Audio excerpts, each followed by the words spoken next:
Testing. All right. Looks like I'm live here.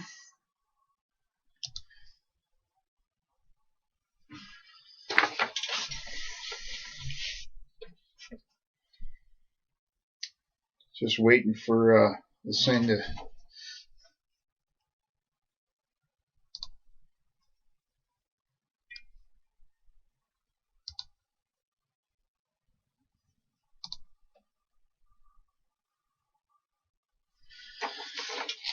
All right. Anyway, welcome to Tim's Workshop 2021. Making sure I'm in the in frame here. Hang on a second.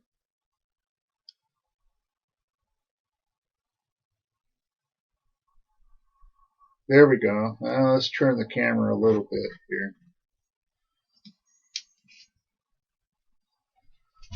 I think that'll be better.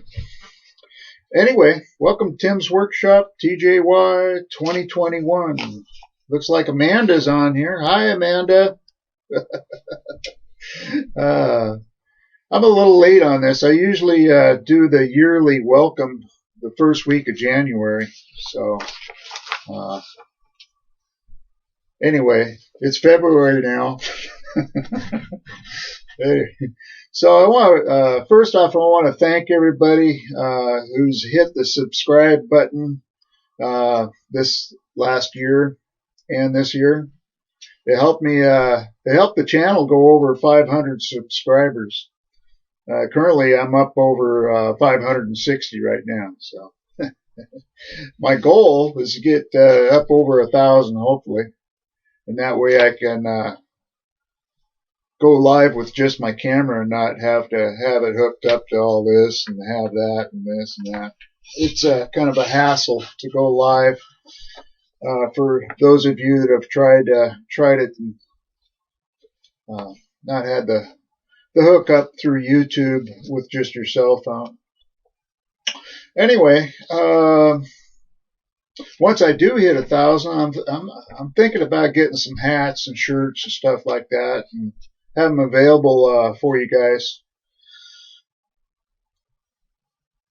Yeah, there you are. Hi, Amanda. So, and then, if anybody's interested after that, I'll have do some contests and give away, some shirts or hats, So, got a ways to go yet before I hit 1,000, but I'm getting there. And, hey, please share the channel with your friends and family on social media. That helps the channel out. I always say, please subscribe, hit the notification bell, give me likes, that helps too. But sharing the channel also helps a lot, so make sure you do that. Last year I made the most videos I've ever made since I started this thing. I started last year. My goal was to put out a video at least once a week, and sometimes I put out 2 a week. So that went well, and it was fun doing so. I got an editing system that I use, Corel Video Studio, and that helps make the edits look really good. Add some music, transitions that I found out how to use that. And there's a bunch of other things on there. Hyperlapse, to run through the video a little faster so you don't have to sit there and watch everything. So that worked well. I'm trying to stay to form by hitting a lot of different topics. I get bored easily, so I gotta keep it interesting on my end to keep me motivated. I would love to have a large shop, to have a VW, but but it's going to be a while before I get there. So right now I'm just using my my little shop here, and it works. And then I do a lot of videos in my garage too as well. but the lighting in there is not as good. So I like it out here because I have a window here and I got the overhead lights, and it works really good for doing videos. Hey Amanda, how's the sound and video look today? I increased my pixel rate on this from like, I think I had it set on like 700 p. I boosted it up to 1085p, so the resolution on the video will probably look a lot better. So let me know, okay? So instead of having a big shop, I just do with what I have here, and it works. It's kind of crowded in here. I got lawnmowers and pressure washers, my outboard motors. To see my Mercury Mark 10 I've been working on here. Yeah, not bad. A little cold out here. I do have a air dryer in here to keep the moisture from ruining anything in here, so it works. I use the RV air dryers. I got one in my mini barn, one in the mini shed. I got was going to put one in the boat, but I have the boat completely covered in what I call the boat port. It's one of those Costco things you put up, pole thing, and mine's 10 by 20 feet long, and the boat completely fits in there with the trailer and everything, the 17-foot Starcraft. So that works good, and I can close front and back, and it works good. Keeps for the most part keeps the moisture out of there. My top videos viewed last year, cleaning and sealing my 12-foot aluminum boat. I got a lot of views on that. A lot. And it kind of surprised me because all I did is take the aluminum boat and I used a wire wheel on it and went over the whole thing to get the old sealant that somebody put on there. And I removed all that, and then I went to Home Depot, and they had what they call Flex Shot. It's just the same guys that make the Flex Seal, and you put it on a boat with a paintbrush or whatever, But this stuff is a seal container that's under pressure. You cut the tip, it has a long tip. You just cut the end of the tip off and then push it over like a Cool Whip can. And you can just lay down a nice bead of seal on that. So I did that, laid down the seal on all the seams and anywhere I could see where water could get in. I did that from the outside, and it worked. I do get some water in the back of the boat, but I think it's because I use waders, and when I'm putting the boat in the water to put the battery in and stuff, I use my waders so I could walk right in the water around the boat. So when I get in the boat, the water off my boots gets in there, and so it looks like I might have a small leak, but it's actually the water from my boots. so that that was a big viewed video for my my videos last year, which was really cool. I have different motors that I use, like drill motors and stuff like that. And I have a DeWalt impact driver, and the bits, I put the Phillips tip bit in it, and as soon as I went to use it, the bit would fall out. The locking feature on that quit working. So I looked into it and I took it apart and found out there was a little spring in there that broke. And so I ordered one on eReplacementParts.com and got the little spring, put it together, and it fixed it. So that one's getting a lot of views. Actually, the views on it went up really quick. So a lot of people are having the same issues with their DeWalt impact drivers. And then my daughter's boyfriend, baby daddy I call him, because they all live together, and my grandson's a result of that partnership there. The Bosch Hammer Drill Rebuild Series. A lot of people like that. A lot of comments. A lot of people trying to rebuild their Bosch hammer drills. And those things, even though I completely tore it apart. Oh, Amanda, you got 700 subscribers now. Congratulations. You're getting there too. Even though I tore the whole thing down, every little piece, I wanted to do that so I really understood how it all went together, how it operated. But for what I did on it, on the 11240 hammer drill, specifically, there was a couple different hammer drills I worked on. The O-rings, the impact piston, and the hammer itself, they both have O-rings on it. And that's basically why it quits hammering, the hammer feature on it for demolition work. Once those O-rings start failing, you lose that impact, you lose power. So once I read that, I went to ereplacementparts.com and ordered those, and they came in and put it together, and that thing works great. Gave it back to my daughter's boyfriend, and I asked him down the road a little bit. I said, "Hey, how'd that thing come out for you?" And he said, "It works great." So that was a success story. My Mercury 17-foot Starcraft, I have a Mercury 60 horse outboard motor on it.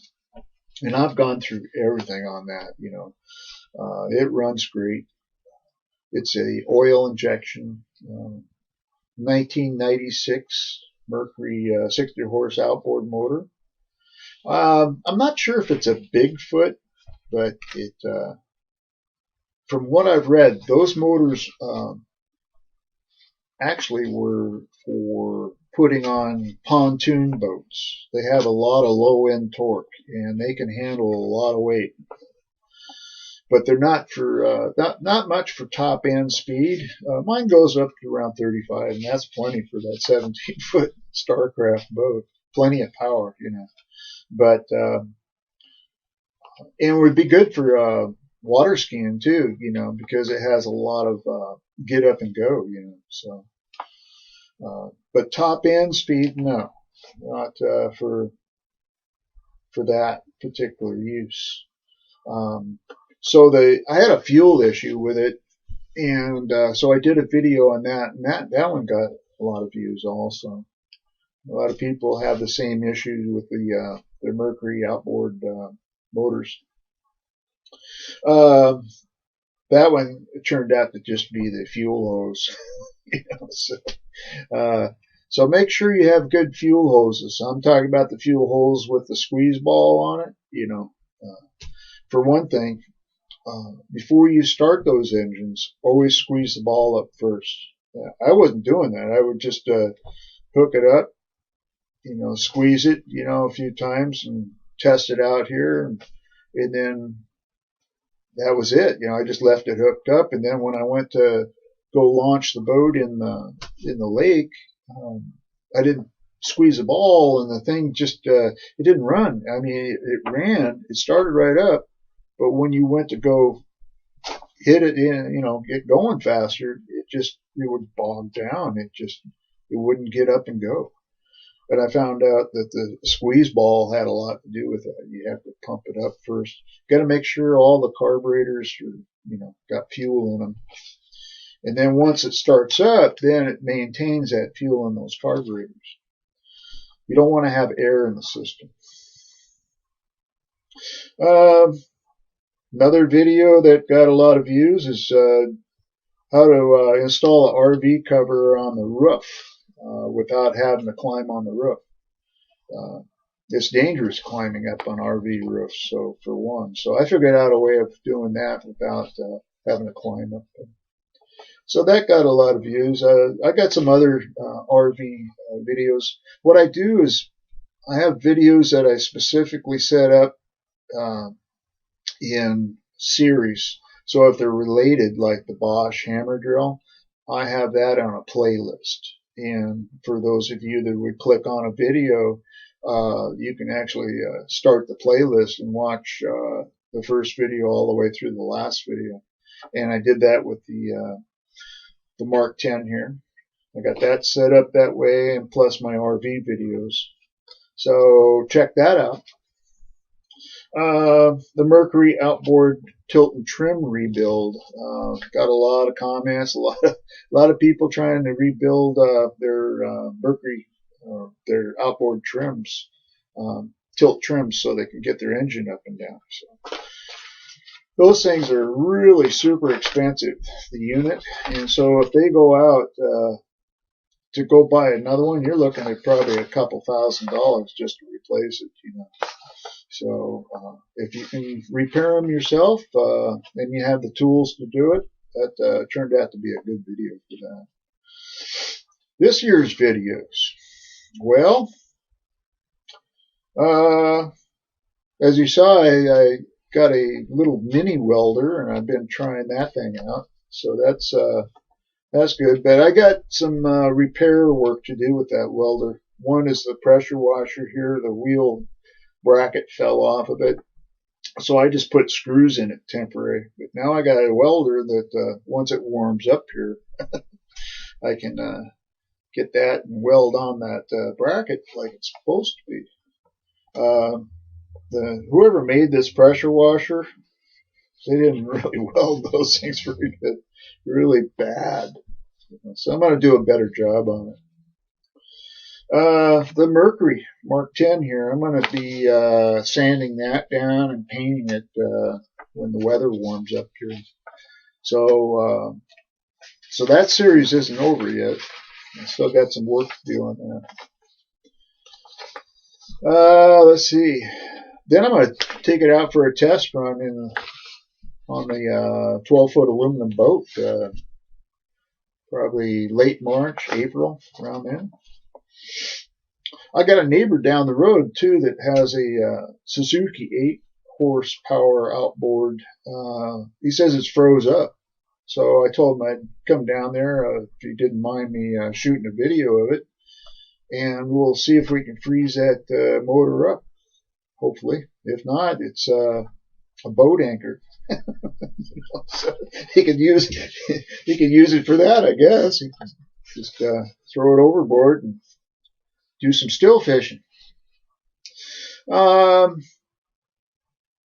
person was asking me about using heat shrink on the boat trailer wiring, and I went, well, you know, that's a good idea. So I got some heat shrink to use that, so going to be doing that. That'll make another good video. And then I got a bunch more videos I'm going to do this year. I got some exciting news for those that didn't check out my last live. I've been announcing it on YouTube and Facebook both. I'm going to be on Good Old Mike's podcast March 7th. The time, I think the time is going to be around about the same time today, about around 10 o'clock a.m. Pacific time. Probably 12:30, 1 o'clock their time back there on the East Coast. Mike and Joe, they got a great show. They started up, it's a great idea, you know, to have a podcast if you can set it up that way. And they've had some popular guests from YouTube on their channel, like VW Jawbreaker, CT's Garage, Marcy Junebug, and JW Classics VW. Then also I see Slade's going to be, Slade's VW Garage, he's going to be on the show here in a day or two, I guess. So I think they normally do their podcast on Fridays, and today's Wednesday. So in a couple of days, it looks like Slade's going to be on there. I'm sure they'll announce it. But you guys check it out, especially you like VWs. All those guests there have some classic VWs. I don't have a VW, but I had VWs before. In fact, I had a 65 Bug back in the 70s, and I also had a 68 VW bus. And I got a story to share here about my VW. Me and some friends got together and we decided we were going to go over to Icicle Creek over by Leavenworth, Washington, up in the mountains. And it was July 4th weekend. We got over to Leavenworth, and it was so hot that the city road work crew were out throwing sand on the streets because the tar in the street was oozing out from people driving up and down the street. So it had to have been way over 100 degrees, and we were over there going to go up in the mountains to, camp. So we did. We got over there, but my Volkswagen, I got over there in Leavenworth, and it just died. It would not start again. And I was thinking, well, the fuel pump, or airlock or something like that. So my other friends, we all drove separate vehicles. So I just locked up the VW and got in the car with them and headed up to Icicle Creek, and we camped, for a couple of days. And then the weather started turning crappy, so it started sprinkling. So we decided, hey, let's get out of here, get back to Leavenworth. I can get in my car. I'm saying, well, it's cooled down enough that it should start. And it did. I had my buddy with me, and so we got in the Bug and took off from Leavenworth and started heading to go over the pass to get back to Seattle. We got right up to the top of the pass, passed it to the next town called, well, we weren't quite the Index yet. We were kind of in between. So the thing died, and I pulled it off the side of the road, and I went, oh man, this sucks, So somebody stopped and said, hey, you guys need help? And I said, yeah, I need a tow truck. And he says, well, they have the tow trucks down in Index. He said, I'll let them know to come up here and get you. I said, oh, that'd be great, And so we waited. And finally, this guy shows up in this tow truck. And it's a beautiful tow truck. I mean, it's got chrome wheels, chrome stacks. The guy was bragging on how he loved that tow truck. So he hooked onto the Volkswagen. We climbed on board with him, and he started going down the road about like 90 or 100 miles an hour, and I'm looking back at the Volkswagen. I'm going, man, that's the fastest that thing's ever gone. The guy was just showing off. He's, his hot rod tow truck. So we got it back to the gas station where he had the tow trucks, and he said, yeah, we'll get her fixed up for you. I said, okay, so how do we, what are we going to do? You've got to get out of here somehow. So I called, I think I called a friend or my dad or whatever, and they drove all the way up there to get us and bring us home. So they did, and then a couple days later, the guy called up at Index and said, hey, your car's all ready to pick up. Cool, Drove up there. Somebody drove me up there. I got it, paid him, got in the Bug, started right up, got down to the town of Monroe. It was about 3/4 of the way home, off the mountains, back down the valley. And the thing died again. And I'm like, oh my gosh, this sucks. So I called my dad again and said, well, you got to come and pick me. Oh, he was getting mad. So he says, you need to get rid of that thing. So I got home, and about, a week or so later after I'm filling it around, I changed the fuel pump. I did this and it kept dying. And I'm like, God, And my brother, I was talking to him, my older brother, Tom, and he loved picking up, vehicles. So he said, hey, I said, you still got that Volkswagen? I said, yeah. He said, I'm thinking about selling it. He said, oh, I'll buy it from you. I'll give you $500 for it. I said, okay, no problem, because I think when I first bought it, I think I spent maybe $1,200 on it. And I had it for years, so it was back then, Volkswagens weren't really that popular, not like they are now. And the thing was clean, no rust, no nothing, It's just I was having engine issues with the thing. So I sold it to him for $500, just to get it out of my hair. I had 3 or 4 other vehicles. Plus, by then I bought my 68 VW bus. So he started working on it, and about a couple of weeks later, or a week later, he called me up and said, hey, I figured out what was wrong with your Volkswagen. I said, oh man, what was it? He said it was an electrical issue. Electrical? He said, yeah. He said your interior light, the one that's on a 65, they had a courtesy light up on the passenger side above the door, above the door jamb. And apparently, when I got to Leavenworth, when it was like 110 degrees or whatever it was, and the tar was oozing out of the street and all that, it burned the wire insulation against the metal of the roof. And so every time I hit a bump or moved around, if that wire made contact with the metal, it would ground out the electrical. It would make my car die.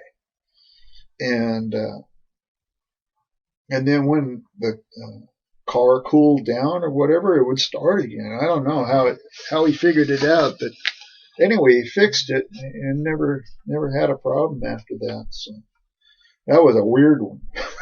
At least that's what he told me anyway. I don't. But yeah, he got it fixed, ran good. He drove it for several more years, and then he sold it. He didn't keep things very long. He kept his truck and his camper. He loved that, He kept that for years. But everything else he picked up. He even had like a roadster, open, no roof type roadster. It was like a 40 Ford or something like that. That was really cool. Or maybe it was a 1930 roadster. That roadster got around too. There were a lot of people. I remember 3 or 4 people that owned that same roadster, and then they had it for a while. They got tired of it, and then they sold it. And man, that thing would be worth a fortune by now. Anyway, so that's my VW story as far as my bus. I bought that, and it was a really nice camper bus. I mean, it had a sink, all the interior, everything was just, like brand new in it when I bought it. And I bought it for like $3,000 back then, and that was in the 70s, early 70s. So I had that, and I decided to take a trip to California with it. So I invited a friend of mine, and we took off and went down the coast, the Pacific coast, down to California. and stopped, we camped and all that, and cooked breakfast, And then after we got down to Anaheim, we went to several clubs, dance clubs, saw some really good bands and stuff like that. But we went to Disneyland too. So we were at Disneyland, and Ron started getting in trouble, and we ended up, making a long story short here, Ron got kicked out. So we both got kicked out. So we left Disneyland and decided to go to Universal Studios, and we did that. We had a great old time. And then on the way back, Ron says, "We're not camping on the way back." And I go, "Why not?" He said, "Why don't we just rent, he said, why don't we just get a hotel or a motel or whatever, and that way we have some fun like that." I said, "Sure," because I was worried about if we would have enough money with us on the trip, and we hardly spent anything, so we had plenty of money. So I said, "Yeah, let's, hit the motels and stuff when we come back, and hit the swimming pool." And yeah, it was a lot of fun. But the Volkswagen bus, when we had, when we were down in San Francisco, I decided to go up the biggest, steepest hill there was with that Volkswagen. And I think I did it in, because when I got back to Seattle, it was leaking oil pretty good. So I kept just adding oil to it. Well, the case started separating. And I think I ran it a little too low on oil, or something was going on, because about a week later, after I got back home, I was driving to work one day with it, and I broke the crank in half.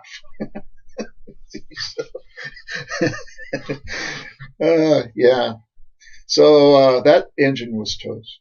So I went and got another engine for it, and we got that put in, and it ran good. I decided, hey, I'm selling this thing. So a neighbor by my dad's place, he says, "Well, I'll buy it. I'll give you $1,200 for it." I said, "Sure, sold." And about 2 weeks later, my dad called me and he said, "Hey, that guy that bought your Volkswagen bus?" And I go, "Yeah." He says, "Well, it died. It broke again, and he wants his money back." And I said, "Too bad." He said, "It was running when I sold it to him.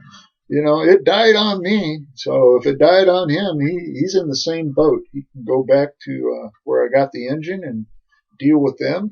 Maybe they'll honor it. If not, he's just going to have to do like I did, go get another engine for it." Dad said, "Okay, I'll talk to him," because I wasn't living at their house anymore. I never heard any more back. So that was it. Give his money back. Yeah, right. Huh, no way. I already had it spent anyway. Well, it's getting cold out here in the shed, and it's getting closer to lunchtime for me.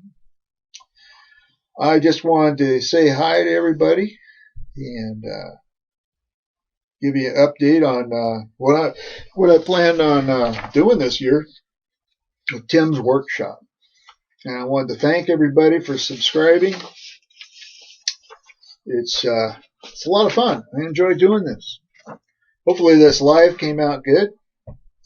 Amanda, you didn't let me know if the sound in the video came out good on this. I'll be watching it back here later. We'll see how it went. But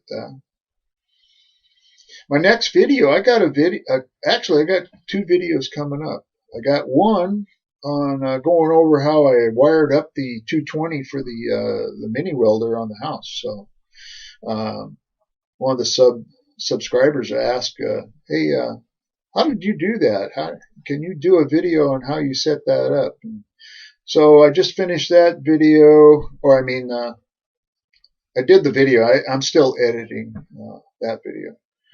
And then I did another one on what was causing my battery to drain on my truck. And so I figured that out. So I got another tech tip on that.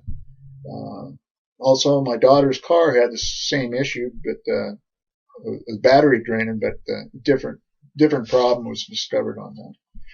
So I'm going to share those two videos coming up here pretty quick too. All right. So anyway, you like my videos, please subscribe, leave comments, hit the notification bell. Please share my videos with friends and family on social media. And if you like, give me a like. See you next time.